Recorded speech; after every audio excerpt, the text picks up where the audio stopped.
Kama ambavyo, andika kama unaandika, kama ambavyo unaweza kuifunza akili yako, kama ambavyo unaweza kuifunza akili yako au ukampeleka mtoto shule. Kwa nini tunampeleka mtoto shule? Kwa lengo la kuifunza akili yake. Sasa andika, kama ambavyo unaweza kuifunza akili yako darasani, vivyo hivyo na roho yako au roho ya mtu inaweza kufundishwa. Amen. Kama ambavyo tunazaa watoto halafu tunawapeleka shuleni, halafu kwa lengo gani? La kufundisha akili zao. Kadhalika na roho ya mtu huwa inafundishwa. Amen. Maki mtu anapookoka, anapoamini Yesu, inatakiwa roho yake ifundishwe. Maki kama utakapoacha kujifunza, maana yake hautaweza kukua. Kama unaelewa sema amen. Ndio maana unaona watu wanapelekwa chekechea, mwalimu anaenda kufundisha i o u, na kesho akienda anaenda tena. Si umeelewa? Kwa kama hivi tunapo review kwamba Jumapili tulijifunza nini? Maana yake Jumapili tulijifunza nini? Tulijifunza 1, 2, 3. Pale maana yake unaifunza roho yako. Amen. Kama unaelewa sema amen. Kwa andika tena, unaweza kujengwa kwa nguvu kama ambavyo mwili unajengwa. Unaona kuna watu ukimkuta anakula anasema mwili haujengwi na nini? Na matofali, si ndio? Akwambia mwili kula. Mwili haujengwi na nini? Na matofali. Kama jinsi unavyoweza kuujenga mwili, na ndivyo roho na yenyewe inajengwa. Kama unaelewa sema amen. Katika somo hili tunaangalia njia 4 au mambo manne ambayo sasa andika mambo manne ambayo yanaweza kutumika kuifunza roho yangu. Mambo manne ambayo yanaweza kutumika kuifunza roho yangu. Jambo la kwanza, namba 1 kabisa hapa. Jambo la kwanza, mambo manne yanaweza kuifunza roho yako. 1, kutafakari neno.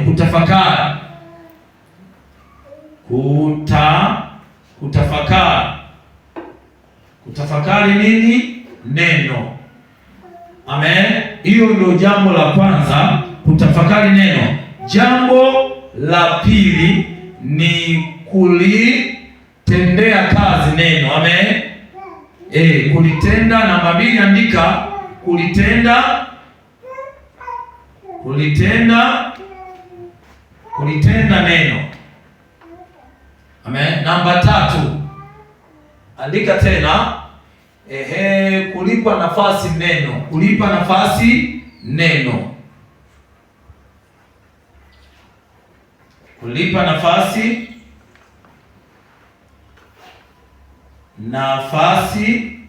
neno. Namba 4 andika namba 3 kulipa nafasi neno. Namba 4 andika kuisikiliza roho.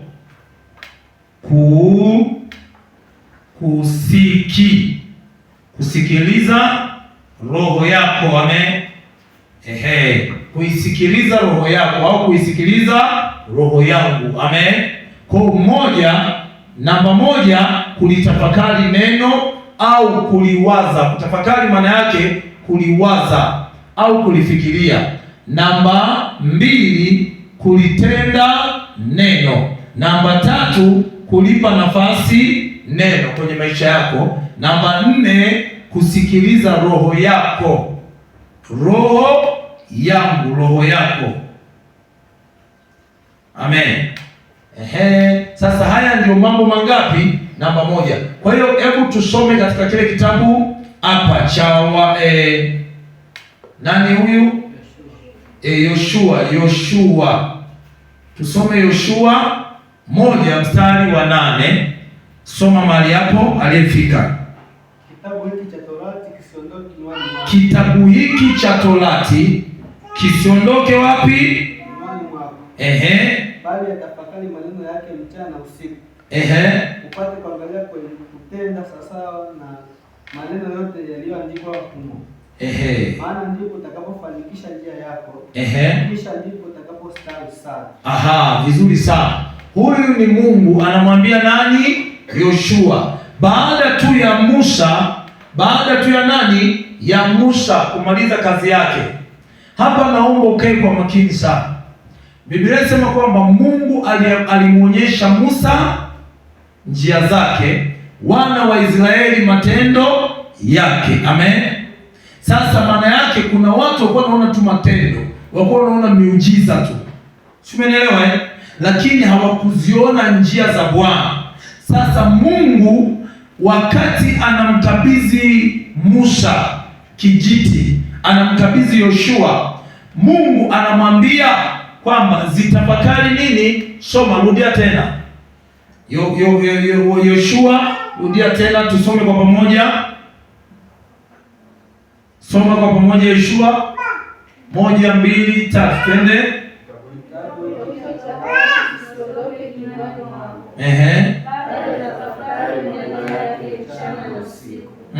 Upate kuangalia kutenda sawasawa na maneno yote yaliyoandikwa humo. Maana ndipo utakapoifanikisha njia yako. Kisha ndipo utakapostawi sana. Muone? Sasa Mungu kwa mara ya kwanza anamwambia tafakari njia zako, tafakari neno, halafu ndipo utakapofanikiwa sana. Amen. Kwa njia ya kwanza ni kulitafakari neno, kuliwaza neno. Kwa mimi napoliwaza neno, napolitafakari neno, maana yake naanza kupata kitu kinaitwa hekima. Amen. Hekima imewekwa ndani ya neno. Hekima. Mtu mmoja akaniuliza swali, imo ndani ya wapi? Ya neno. Ndani ya nini? Ya neno. Sasa mtu mmoja akaniambia hivi, mtumishi, hivi Mungu anagawa utajiri? Mungu anaweza akampa mtu utajiri? Nikamuuliza, ndiyo, Mungu anagawa utajiri.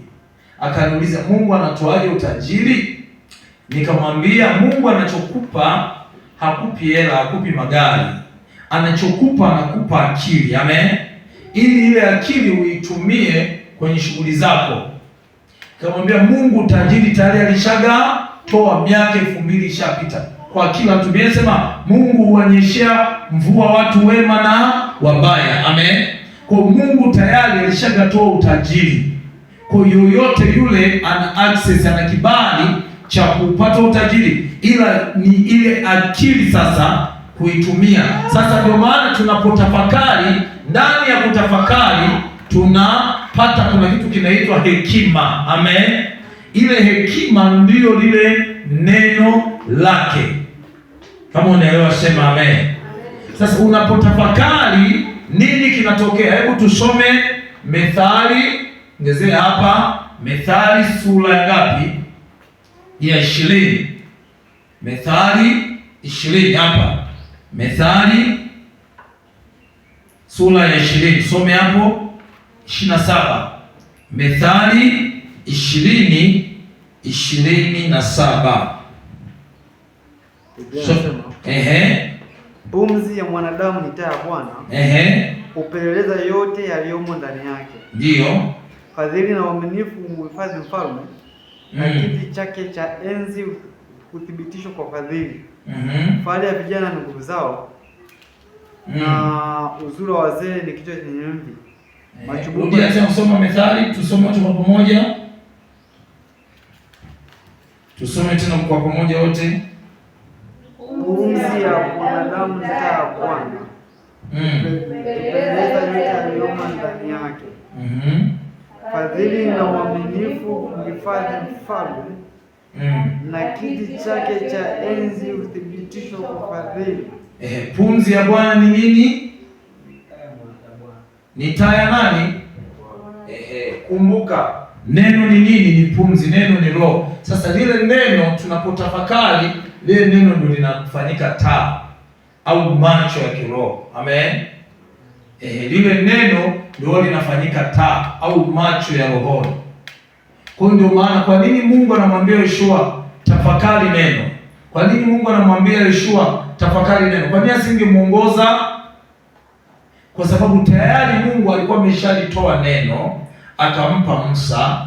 Kwa baada ya kumkabidhi Musa, aliyekabidhiwa neno ni Musa. Sasa yeye Mungu anamwambia Yoshua tafakari nini? Neno. Ndio maana sisi leo hii hatuwezi tena tukawa kama Musa kwamba ushushiwe kitabu yaani wewe ndio uwe namba moja kushushiwa kitabu uonyeshe maandiko. Aliyetendewa yale alikuwa ni Musa, ila sisi tunayatafakari yale waliopewa manabii. Amen. Sisi kazi yetu ni kulipokea lile neno, kulitafakari, kulifikiria. Unapolifikiria ndio linakuwa taa ya Bwana. Nini maana yake? Mungu anatumia lile neno, Mungu anatumia lile neno lililoko ndani yako ili sasa kuweza, kama ni kuona, kama ni kutenda kazi, lile neno lililoingia ndani yako. Amen. Ndio Mungu analitumia. Kama unaelewa sema amen. Kwa kama mimi neno silitafakari, kama neno sijalipokea na nikaacha kulitendea kazi, maana yake amna, sitaona matokeo ya kitu chochote. Ndio maana somo letu linasema jinsi ya kuifunza roho yako au roho ya mtu. Kwa unapoifundisha ile roho, maana yake kupitia kile kilichoko ndani yako, Mungu atakitumia kilichoko ndani yako. Kama unaelewa sema amen. Pointi namba 2, kulitendea kazi neno. Tunasoma wapi? Yakobo sura ya 1 mstari wa 22. Yakobo sura ya 1 22. Tusome. Lakini wala si wasikiaji tu. Hadi mkijidanganya na kwa sababu mtu akiwa ni msikiaji wa neno tu, wala si mtendaji, huyo ni kama mtu anayejiangalia uso wake katika kioo. Maana ukiangalia kisha uenda zake. Tusome wote kwa pamoja. 1 2 3 twende. Lakini iweni watendaji wa neno, wala si wasikiaji tu, bali mkijidanganya nafsi zenu. Kwa sababu mtu akiwa ni msikiaji wa neno tu, wala si mtendaji, mtu huyu ni kama mtu anayejiangalia uso wake katika kioo. Kisha maana hujiangalia kisha uenda zake, mara asahau jinsi alivyo. Umeone, iweni watendaji wa nini? Wa neno. Maana mtu ambaye hatendi neno sawa na mtu anayejiangalia kwenye kioo halafu akasahau jinsi alivyo. Kumbuka, hatua ya kwanza kulipokea neno kwenye moyo wako, kulitafakari. Hatua ya pili kuanza kuliingiza kwenye matendo. Amen. Kuanza kulitendea kazi. Maana yake unapolisikia neno halafu usipolifanyia kazi neno, maana haliwezi kuleta majibu, haliwezi kuleta nini? Matokeo. Leo sema ni sawa na mtu anayejiangalia halafu akasahau jinsi alivyo. Kwa neno lazima tuliingize kwenye nini? Kwenye matendo. Amen. Sasa neno unaliingizaje kwenye matendo? Neno unaliingizaje kwenye matendo? Kwa mfano, kwa Agano la Kale walipewa sheria, si ndio? Amri 10. Agano Jipya tumepewa nini? Tumepewa amri ngapi? 2. Moja ya upendo, zote ni moja. Sawa? Hiyo inaitwa amri ya upendo, ila imegawanyika kwenye magrupu mawili: moja, kumpenda Mungu kwa moyo, sawa. 2, kupenda ndugu na jirani zako. Amen. Sasa ninaingizaje ile neno kwenye matendo? Na niingizaje neno kwenye matendo? Moja, kwa kuishika ile amri, sawa. Halafu 2, kwa kulifanyia kazi lile neno, kuliingiza kwenye matendo, kulisema, kuliishi. Amen. Sasa napofanya vile, sasa ndipo ninaendelea kuimarika, maana nimeifunza ile roho. Kumbuka, roho ambayo iko ndani ya muamini aliyeamini Yesu Kristo kuwa Bwana na Mwokozi, mara nyingi huwa inashindana na mwili. Mwili na roho vinashindana, sawa. Huu mwili una tabia zake, mwili una tamaduni zake, mwili una matakwa yake, na roho ina matakwa yake. Sasa ndio maana ninapoifunza ile roho, ninapolipokea neno na kuanza kujilisha neno, maana yake kulisoma neno, kutafakari neno, tayari ndio naanza. Hebu tusome kwenye kitabu cha Wafilipi sura ya 4 na mstari wa 6. Wafilipi sura ya 4 na mstari wa 6. Tusome mahali hapo.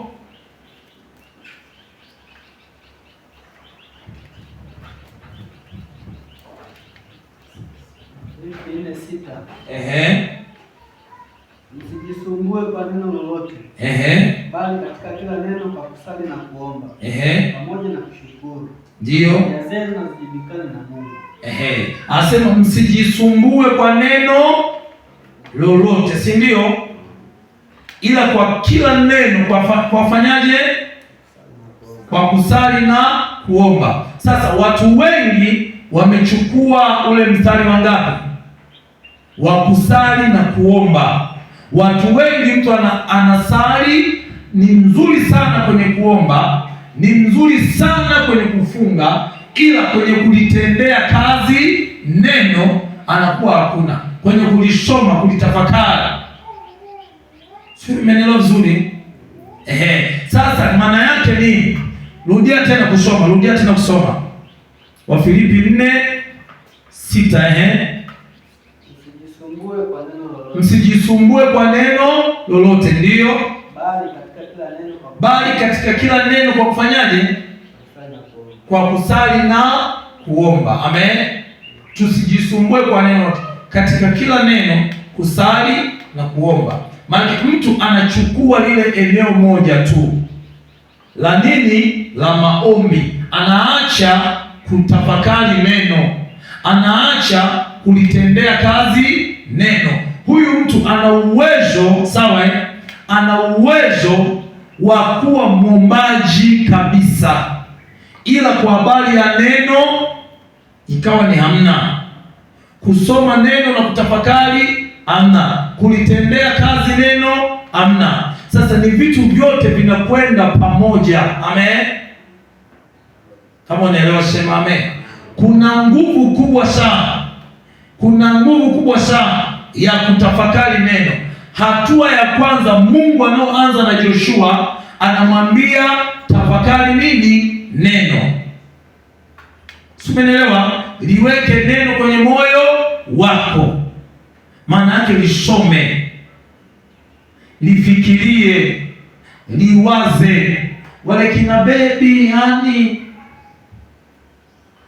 nijisemee nafsi yangu, wakati unaanza kuingia kwenye mahusiano unakuwa unatamani tu muda wote umsikie, si ndio?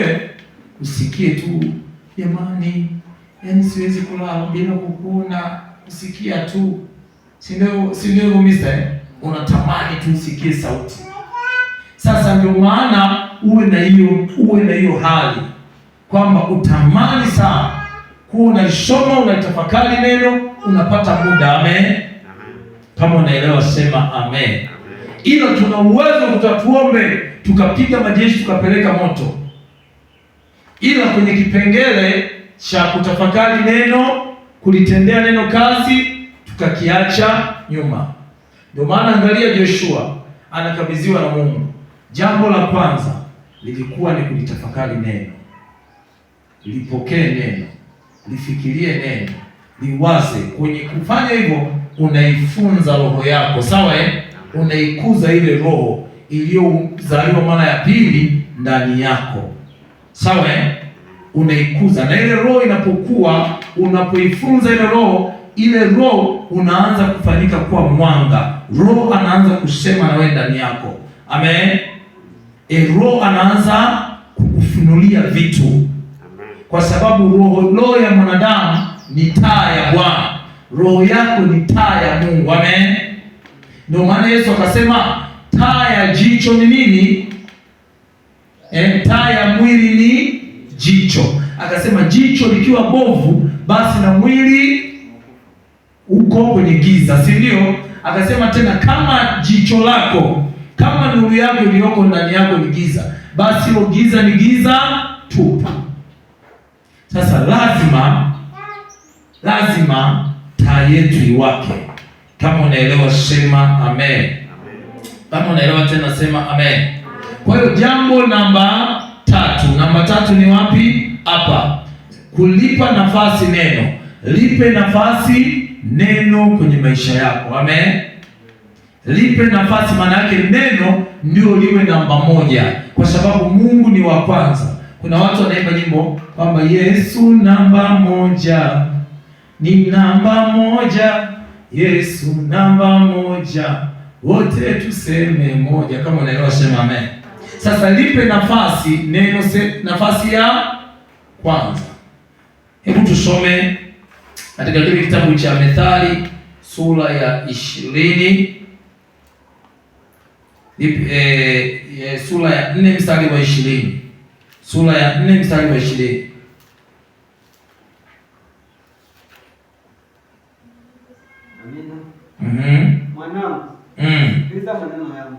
Mwanangu, sikiliza maneno yangu, ndio. Tega sikio lako. Uzisikie kauli zangu. Zisiondoke machoni pako. Uzihifadhi ndani ya moyo wako. Maana ni uhai kwa wale wazipatao. Ndio. Afya ya mwili wao wote. Linda moyo wako kuliko vyote vingine. Kuliko yote ya ndani. Ishia hapo. Turudie wote kusoma kwa pamoja. Mwanangu, sikiliza maneno yangu. Tega sikio lako, uzisikie kauli zangu.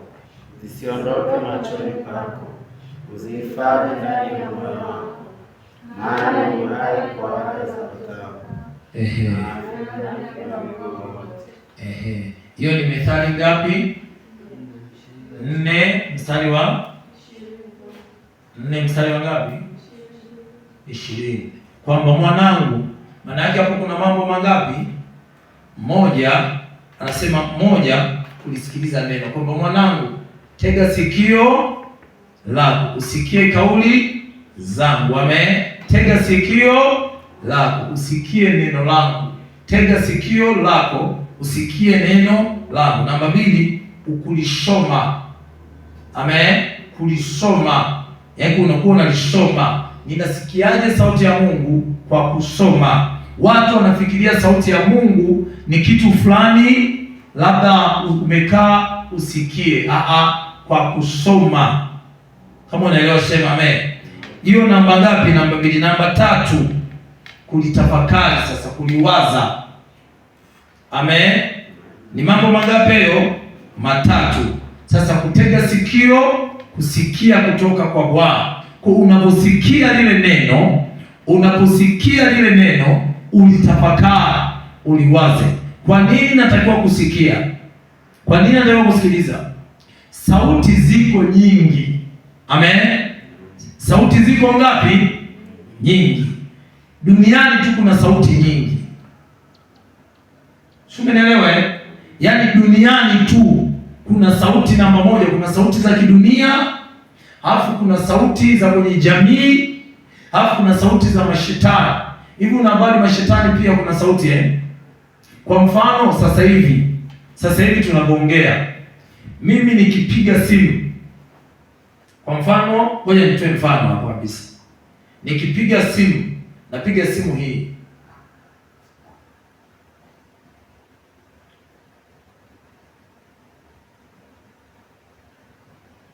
Ngoja tumie mfano kabisa.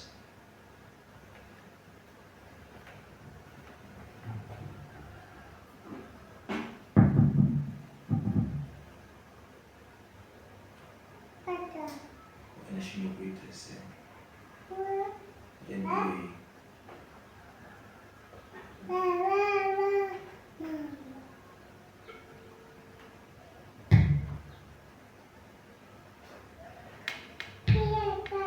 Okay.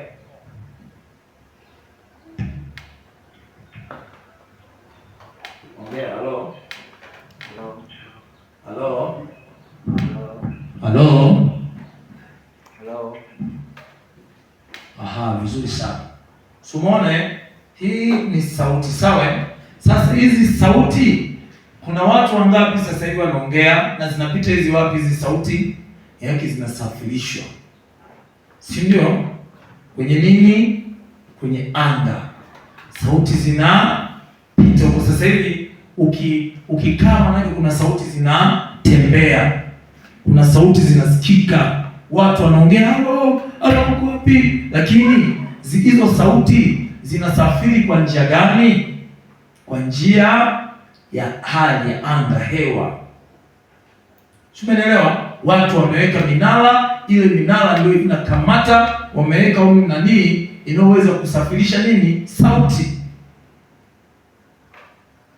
Umeelewa vizuri? Inaweza kusafirisha sauti. Kwa hizo zote ni nini? Ni sauti. Kama mimi niko hapa, naweza nikaongea na mtu aliyoko Dar es Salaam, nikaongea na mtu aliyoko Marekani, nikaongea na mtu aliyoko Ufaransa. Umeelewa? Lakini uko Tanzania, kama uko mahali hapa unatumiwa hela, inaingia. Hiyo hela unatumiwa message, inaenda message. Inapitia wapi? Maana yake duniani kuna sauti nyingi. Amen. Hata mashetani tu na menyewe yana sauti zake. Kuna sauti pia za wanadamu, ambazo zile sauti za wanadamu zitakwambia wewe, zitakusemesha wewe, umeanza biashara. Hapa kwenye ile eneo kuna watu wana majina yao, walishaanza zamani, wameshatengeneza jina. Umeona? Wameshatengeneza jina, wana wateja wao. Wewe umeanza, unazama unatoboa. Hizo zote ni nini? Ni sauti. Turudie tena kusoma hiyo methali.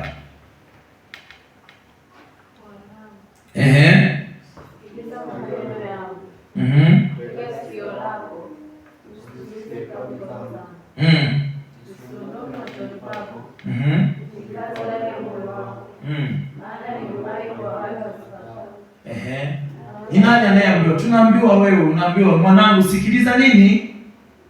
Sikiliza.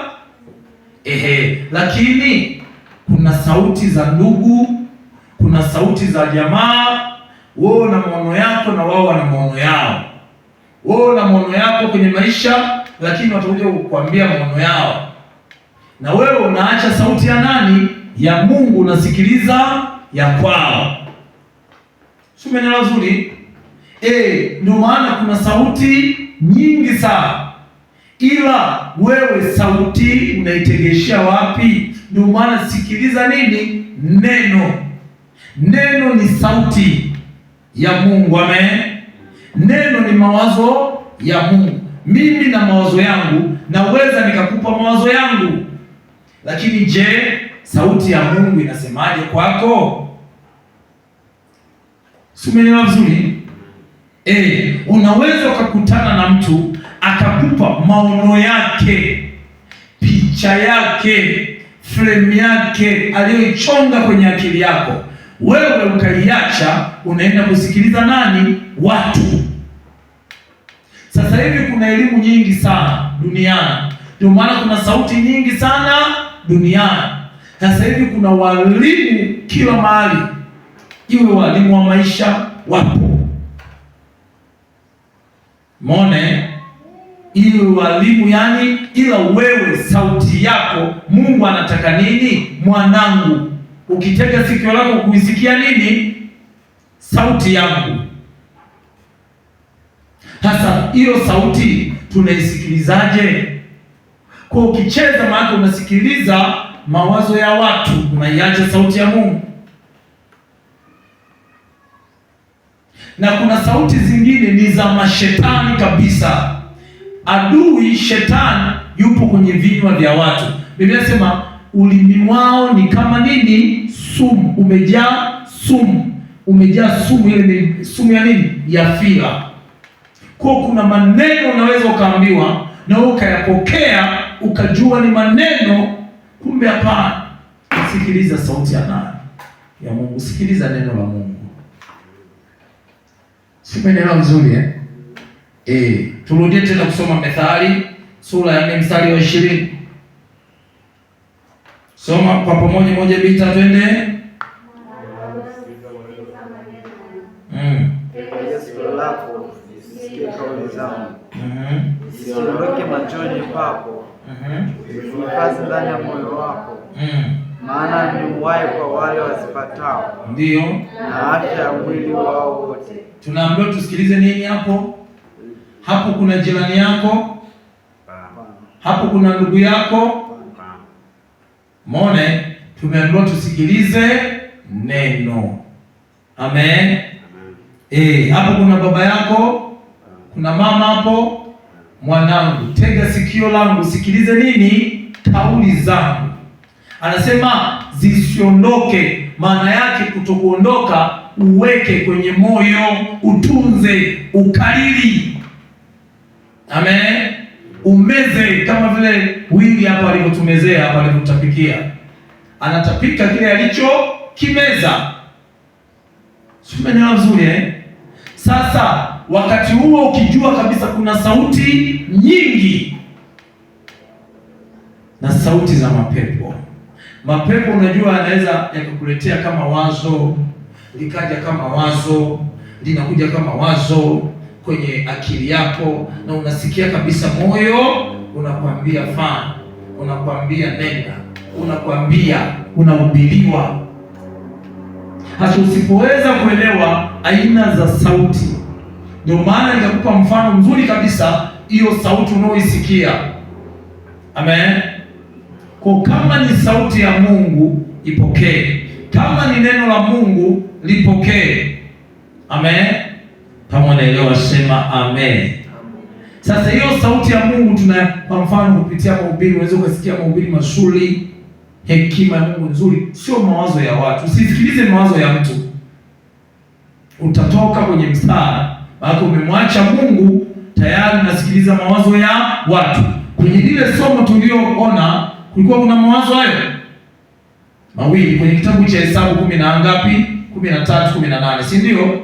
Kulikuwa kuna sauti hizo mbili. Kuna sauti ya mtu na kuna sauti ya Mungu aliyowaambia kwamba nendeni kwenye ule mji. Ule mji nimewapeni, alikuwa ni Mungu. Lakini wakati huo sauti zikasikika za wanadamu. Kule tumeona menifili, kule tumeona watu. Na sisi tulipojiona nafsi zetu ni kama mapazi. Sauti iliyosikika ni ilikuwa ya wanadamu. Kama unaelewa sema amen. Jambo namba 4, kusikiliza roho yako. Sema nitaisikiliza roho yangu. Nitaisikiliza roho yangu. Nitaifundisha roho yangu. Nitailisha roho yangu. Masikio yangu yatasikia kwa Bwana. Kama vile Samuel alipokuwa kwa Eli, hakuijua sauti yako, lakini Eli akamwambia, ukisikia tena hiyo sauti umwambie, sema na mimi Bwana, maana niko hapa, na mimi zungumza na mimi. Kila unaponena niweze kuitambua sauti ya kwako, sauti za wanadamu, sauti za ulimwengu, sauti za mashetani. Asante Yesu, kwa sababu neno lako ni sauti. Neno lako ni sauti. Acha ninapolisoma neno lako likawe sauti ndani yangu, sauti yenye uhai, sauti yenye uzima. Neno langu likayaongoze, neno lako likayaongoze maisha yangu katika wewe, maana umesema neno lako ni taa, roho ya mwanadamu ni taa. Acha roho yangu na roho yako ziwe na ushirika katika jina la Yesu. Sema amen. Namba 4, andika tii sauti ya hapa, kusikiliza sauti ya nani? Ya roho. Kama unaelewa sema amen. Mwanadamu ana roho yake, yaani wewe una roho yako, sawa? Hata mtu ambaye hajaokoka na yeye ana roho. Kama unaelewa sema amen. Hata mtu ambaye hajaokoka kabisa, ila na yeye ana nini? Ana roho, na ile roho huwa inamuongoza, ile roho inamfundisha. Ila unapoamini, sawa, ile roho yako inafanywa upya. Amen.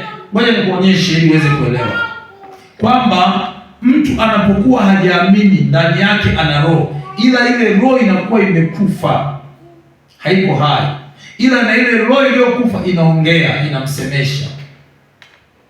Inaweza ikamsemesha, inaweza ikamuongoza, inaweza. Ndio maana hapa tunajifunza kusikiliza roho yako. Kusikiliza ile roho yako tunaita dhamiri. Andika hivi, kusikiliza roho yangu inaitwa roho. Kusikiliza roho inaitwa dhamiri. Roho kusikiliza dhamiri yangu, kusikiliza dhamiri yangu. Amen. Andika hivyo. Andika hivi, sauti ya mwanadamu au sauti yangu inaitwa dhamiri. Sauti yangu au sauti inaitwa dhamiri. Wakati mwingine tunaita uvuvio, inaitwa dhamiri au uvuvio au uongozi wa ndani. Uongozi wa ndani ni roho zetu zinazokuwa zinazungumza nasi. Ile dhamiri ni uongozi wa ndani, ni roho yako ndio inayokuwa inazungumza na wewe. Kwa kila mtu ana sauti. Amen. Andika, kila mtu ana sauti, kwamba imetoka, hajaokoka au ameokoka, kila mtu ana sauti. Lakini unapozaliwa mara ya pili, unapozaliwa mara ya pili kwa roho, roho yako inapata taarifa. Amen. Unapoendelea kulitafakari neno la Mungu, unapozaliwa mara ya pili, roho yako inapata taarifa. Sikiliza nikwambie, ndio maana nikakwambia kila mtu ana roho au inaitwa dhamiri. Ile inakuwa inaongea ndani. Simeelewa? Kuna wakati ile dhamiri yako inakwambia usisafiri. Ile ukisafiri tu unaenda unapata ajali. Simeelewa? Kwa mfano, kuna mtu mmoja nilikutana naye akaniambia kwamba mtumishi, nilikuwa nimepanga safari, nikashangaa, nikakosa amani kabisa. Nikiwa ndani ya gari nikasikia moyo na nyuma. Ile gari yetu ilikutana na gari nyingine. Kwa ile gari tuliyokutana nao ilikuwa imekata breki, ile zikawa kama za kugongana. Yule dereva akaipitisha gari yetu pembeni, ikaenda ikagonga mti. Muone, anasema katika ile eneo alikufa mtu, ikapiga mti ile gari. Lakini ndipo nikajua kumbe sikukoo ile dhamiri ya ndani, ile dhamiri ya ndani huwa inaongea. Kuna mtu ni jana nimefanya naye maombi. Jana alinipigia, ilikuwa ni jana nikiwa town mjini. Juzi jana sijatoka. Juzi nikiwa narudi kutoka mjini, napokea simu, ananiambia nasikia sina amani. Halafu nasikia sina amani kabisa. Halafu anasema ninaogopa hata kwenda nyumbani. Asubuhi ya jana ananiambia ninaogopa kwenda kazini. Nikamwambia acha tuombe, tukaomba naye. Akasema nimesikia hofu imeisha, sasa naenda kazini. Umeelewa vizuri? Alikuwa anasikia hofu kubwa, yani ilimvaa, ilitanda hofu, ilimfunika hofu. Ndio hiyo hofu iliyomfunika ni hofu ya mauti. Umeelewa? Yaani hofu. Sasa Biblia inasema kwenye ile Zaburi 10 na ngapi? Anasema kwamba hofu na iwafunike watu wa ovu. Hofu huwa ni asili ya uovu. Sawa? Sasa baadaye tuliomba naye akakaa domo sasa. Akakaa vizuri. Kama unaelewa sema amen. Amen. Sema tena amen. Kwa ile roho huwa inazungumza ndani. Inaitwa dhamiri ya ndani, nia ya ndani, uongozi. Hata wewe sasa unapoanza kulisha neno, unapoanza kula neno, unapoanza kulitafakari neno, maana yake yule roho wako aliyofanywa upya, aliyezaliwa mara ngapi? Ya pili. Yule unaanza kumlisha nini? Neno. Anaanza kula neno, unamjenga, unamkuza. Sasa baadaye hiyo dhamiri yako ndio itaanza kukuongoza. Ile roho yako ndani, huyo roho ambaye ni wa Mungu anaanza kukuongoza. Roho Mtakatifu anaposema na mtu, huwa anasema kupitia ile dhamiri yako ya ndani, au nia yako ya wapi? Ya ndani. Kama unaelewa sema amen. Turudie kusoma tena huo mstari. Soma.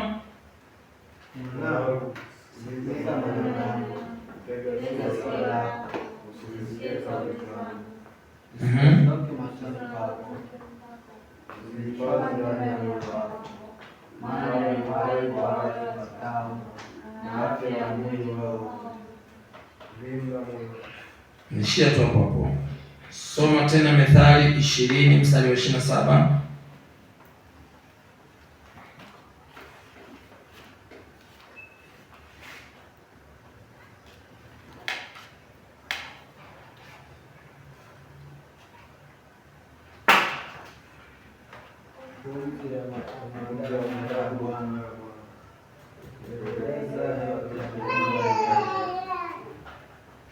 Soma Matendo ya Mitume 23:1.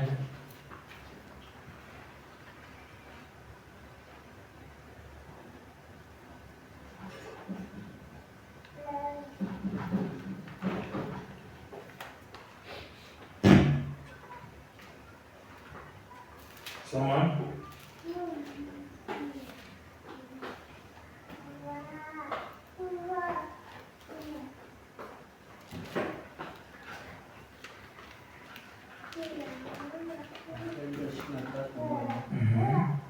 Paulo akawakazia macho watu wa Baraza, akasema, ndugu zangu, mimi kwa dhamiri safi kabisa nimeishi mbele za Mungu hata leo hii. Kwani mkuu Anania akawaamuru wale waliosimama karibu naye wampige kinywa chake. Ndipo Paulo akamwambia Mungu atakupiga wewe, ukuta uliopakwa chokaa. Wewe umeketi unihukumu sawasawa na sheria, nawe na kuamuru unaamuru nipigwe kinyume cha sheria, nawe unaamuru nipigwe kinyume cha sheria. Wale waliosimama karibu. Soma Methali sura ya 3 mstari wa 6.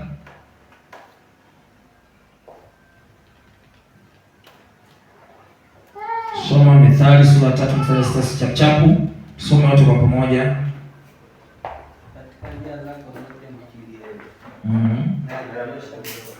Katika njia zako zote mkiri, naye atanyosha mapito. Ukiri maana yake kusema, amen, kulisema neno, kuzungumza neno, amen. Kwa hiyo Roho Mtakatifu huwa anasema kupitia roho zilizoko ndani yetu, amen. Ile roho iliyoko ndani yako Roho Mtakatifu anazungumza na wewe. Amen. Roho kwa roho huwa zinawasiliana, nafsi kwa nafsi zinawasiliana, mwili kwa mwili zinawasiliana. Sawa?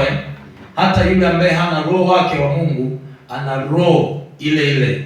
Kwa na ile roho inaweza ikasemeshwa na mapepo. Ile roho ya mtu ambaye hajaamini, huwa mapepo yanaweza akamsemesha, akasikia sauti zikimuongelesha dhamiri yake. Sawa? Wewe uliamini Yesu Kristo, dhamiri yako inasemeshwa na Roho Mtakatifu kwa sababu yuko ndani. Kwa hiyo unaposoma neno na kulitafakari, kulitendea kazi, unafanya yule Roho aseme na wewe mara kwa mara. Amen. Na mara nyingi Roho huwa anasema sana kupitia maisha ya watu wengine, sio ya kwako. Sio, umeelewa? Yaani Roho wa Mungu jinsi alivyo, yeye huwa anasema sana na watu wengine. Angalia wewe, kwa mfano umeamini. Ukishaamini, Mungu haanzi kudili na vya kwako, anataka udili na vitu vya watu wengine. Unaweza kuona maisha ya watu wengine kabisa, hata sio ya kwako, hata sio shida zako, uko unaota ndoto za watu wengine. Mbona naota ndoto na ombea watu wanapona? Ni wengine. Yule roho anaitwa roho wa kipawa, karama. Si umeelewa? Sio wewe. Anaweza akaanza kukufunulia maisha ya watu wengine, kaanza kuota vitu vingine kabisa, sio wewe. Sasa wewe, ili uote yale mandoto ya wewe yanayokuhusu wewe, mabaya ya kwako, unaposhindwa kuilisha roho yako. Amen. Pale ile roho inakuwa haina lishe ndani yako. Kwa hiyo Mungu akubariki. Amani iwe kwako. Zawadi gani mimi nitamtolea Bwana wangu, ila roho yangu. Baba, pokea. Simama juu. Hizi Bwana, tena uzibariki Bwana, uzijaze baraka zako, pia na roho yangu. Baba, pokea sifa hizi Bwana, tena uzibariki,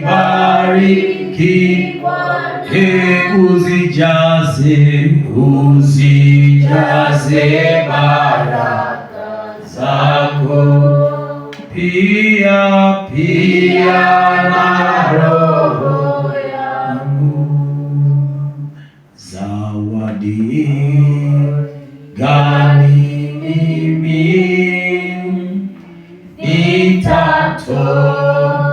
nitamtolea Bwana wangu, ila roho yangu. Baba, pokea sifa hizi Bwana, tena uzibariki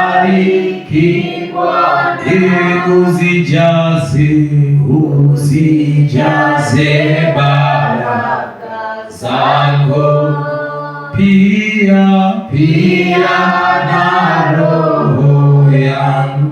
Hebu sema, Yesu, asante Yesu kwa ajili ya Roho wako Mtakatifu, kwa ajili ya neno lako.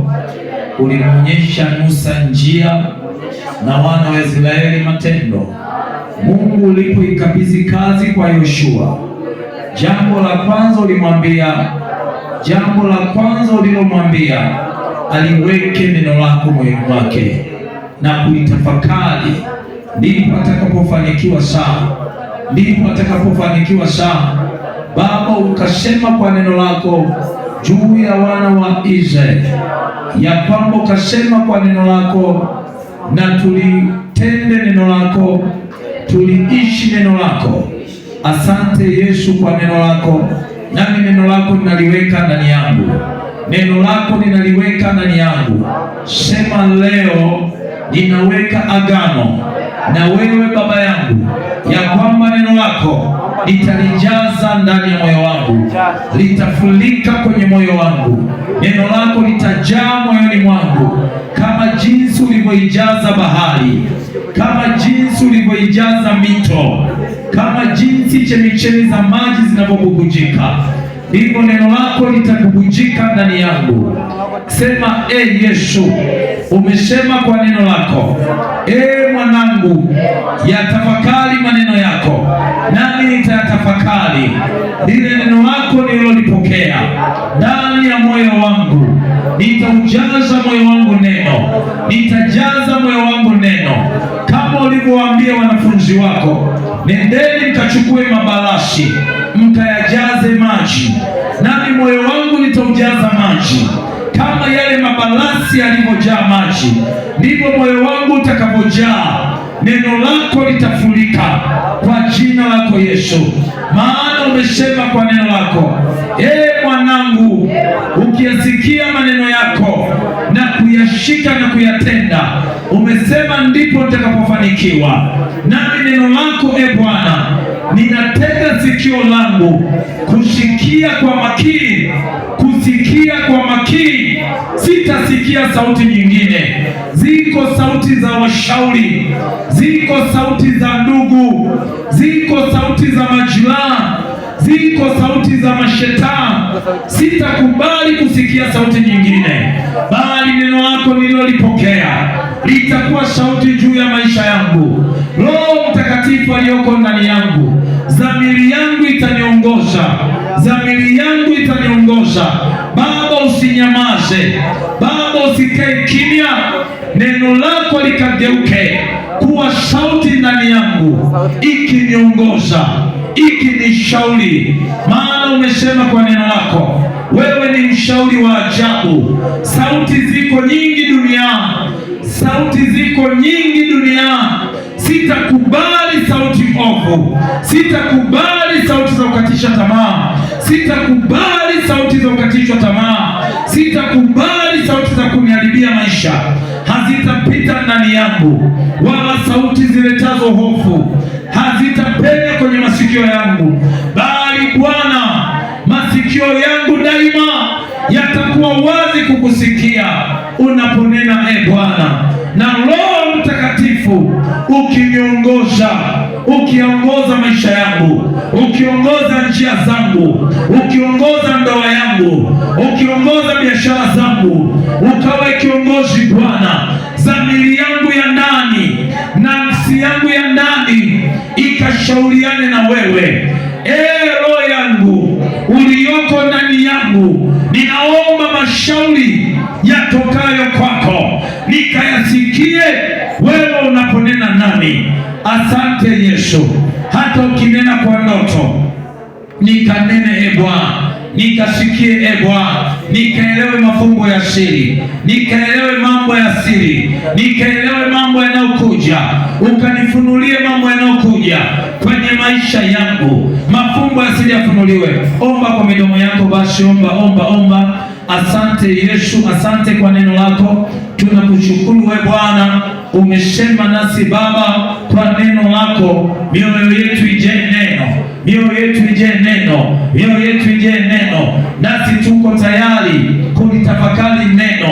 Tunapoondoka mahali hapa, hatutaacha kulitafakari neno, hatutaacha kusikia kutoka kwako. Tunaposoma neno, tunasikia kutoka kwako. Tunaposoma neno, tunasikia kutoka kwako. Masikio yetu Bwana, masikio yetu Bwana, na roho zilizoko ndani zilizofanywa upya, tunasikia habari njema, hatutasikia habari mbaya.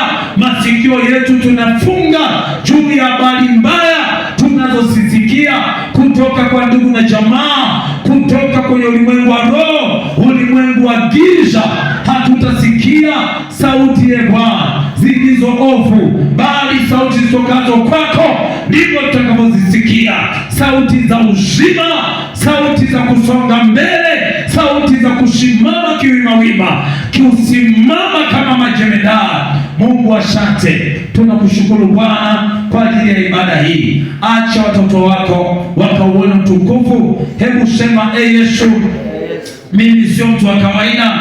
Mwili wangu ni moto, mwili wangu ni moto. Nimevikwa vazi la utukufu. Mikono yangu imebarikiwa, miguu yangu imebarikiwa. Kila ninalolitenda linafanikiwa, kila ninalolinena linafanikiwa kwa midomo yangu. Midomo yangu imejaa maneno ya baraka. Maneno ya midomo yangu ni mbegu kwa jina la Yesu. Miguu yangu kila ninapotoka alfajiri, sitatoka kwa hasara, sitatoka kwa hasara. Mimi nimebarikiwa, ninaongezeka kila ninapoitwa leo. Mimi naongezeka, uzao naongezeka, kwenye tumbo naongezeka, kwenye viuno naongezeka kwa jina la Yesu Kristo. Maana wewe uko ndani yangu, umenibariki kwa baraka tokazo kwako. Mimi ni mbarikiwa, sina laana yoyote, sina laana yoyote. Hakuna laana itakayofanikiwa kwenye maisha yangu, hakuna laana itakayofanikiwa. Mimi nimebarikiwa, ninatoka utukufu hata utukufu, ninatoka imani hata imani. Imani yangu inaongezeka kwa jina la Yesu Kristo. Asante Yesu kwa kunijaza amani, kwa kunipa afya, kwa kuniponya. Mimi ni mzima, sema ni mzima. Nina uzima kwenye mifupa, na uzima kwenye tumbo, na uzima kwenye mwili, na uzima kwenye mifupa. Magonjwa ya kila namna, sema ninayakataa. Roho ya magonjwa ninaikataa. Magonjwa ya udhaifu, magonjwa ya damu, magonjwa ya mishipa, magonjwa ya mifupa kwenye mwili wangu, kwenye uzao wangu, ninakataa. Roho ya magonjwa haitakaa, maana nimeponywa, maana nimeuishwa, maana nimefanywa upya, nimekombolewa kutoka kwenye mauti, kutoka kwenye laana, kutoka kwenye kifo, kutoka kwenye umasikini. Ninakataa kila aina ya mabaya. Sio fungu langu, mimi ni fungu langu. Nimeandaliwa fungu jema hapa hapa duniani, nimeandaliwa fungu jema. Acha mbingu zikanihudumie kwa jina la Yesu. Nakataa sauti ya hofu, nakataa sauti ya hofu, hofu ya mashaka kwenye moyo wangu. Sitakata tamaa, maana nayaona mema, nayaona mazuri kwenye maisha yangu. Sioni jangwa, ninaona mema. Naona nikichipuka, naona nikimea, naona nikizaa matunda, naona nikiongezeka kwenye kila eneo la maisha yangu.